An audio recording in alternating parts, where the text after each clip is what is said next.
اچھا ناظرین، خبر ہے کہ محسن نقوی صاحب نے غصہ تھوک دیا اور دوبارہ وزارت داخلہ کا چارج سنبھال لیا۔ پتہ چاہیے چلا ہے کہ محسن نقوی وزیر اعلیٰ مریم نواز سے ناراض تھے، جو اپنی وزراء کے ذریعے محسن نقوی پر مسلسل حملے کراتی تھی۔ ان کو یہ بھی گلا تھا کہ مریم نواز نے اثر و رسوخ استعمال کرتے ہوئے ان کی وزارت میں اپنے قریبی آدمی طلال چودھری کو گھسا دیا۔ اس پر محسن نقوی صاحب اتنے ناراض تھے کہ انہوں نے نہ صرف حمزہ شہباز سے 2 ملاقاتیں کی، مریم نواز کو چڑھانے کے لیے ان ملاقاتوں کی تصاویر بھی جاری کرائی۔ محسن نقوی کی یہ ناراضی اور روٹ کر گھر بیٹھ جانا وہ بالآخر رنگ لے آیا۔ محسن نقوی کو بنانے کے لیے مریم نواز صاحبہ خود چل کر ان کے گھر گئی، ذرائع کے مطابق۔ اس موقع پر خوب گلے شکوے ہوئے، جس پر مریم نواز نے محسن نقوی سے معذرت کی اور انہیں یقین دہانی کرائی کہ آئندہ نہ ہی وہ اور نہ ہی ان کے کیمپ سے محسن نقوی پر کسی قسم کا کوئی حملہ ہوگا۔ ذرائع کا یہ کہنا ہے کہ یہ اختلافات ختم کرانے میں آبویسلی پس پردہ قوتوں نے اہم کردار ادا کیا ہے،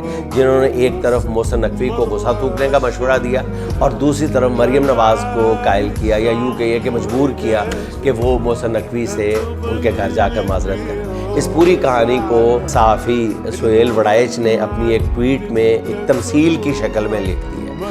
وہ کہتے ہیں کہ شیرنی کا بڑا پن تھا کہ وہ عقاب کے گھونسلے میں پہنچ گئی، عقاب نے بھی خیر سگالی سے استقبال کیا، یوں ایک ذیلی جنگل کہانی اختتام کو پہنچی۔ دیکھنا یہ ہوگا کہ اس اہم سیاسی پیش رفت کے جنگل پر کیا اثرات پڑیں گے۔ نگہبان تو لازماً خوش ہوگا کہ اس کے 2 اہم اثاثے شیر و شکر ہو گئے۔ خیر ناظرین، اس پر جو مرضی کہانی سنائی جائے، لیکن ایک چیز تو واضح ہے کہ نظام کے رکھوالوں کے لیے اب بھی محسن نقوی ہی سب سے اہم ہے۔ مریم نواز کو بتایا گیا ہے کہ موجودہ سیٹ اپ میں مائنس محسن نقوی کی خواہش دل سے ہمیشہ ہمیشہ کے لیے نکال دی جائے، اور یہ پیغام خود نون لیگ اور پنجاب کی پوری بیوروکریسی کو بھی پہنچایا جا چکا ہے کہ کسی اور کا دم چھلا بننے کی بجائے بہتر یہی ہوگا کہ سب سے پہلے محسن نقوی کو ہی سلام ٹھوکا جائے۔ لیکن ناظرین، میری یہ پیش گوئی بھی یاد رکھیے گا کہ اس ڈولتے ڈوبتے جہاز سے پہلی چھلانگ لگانے والوں میں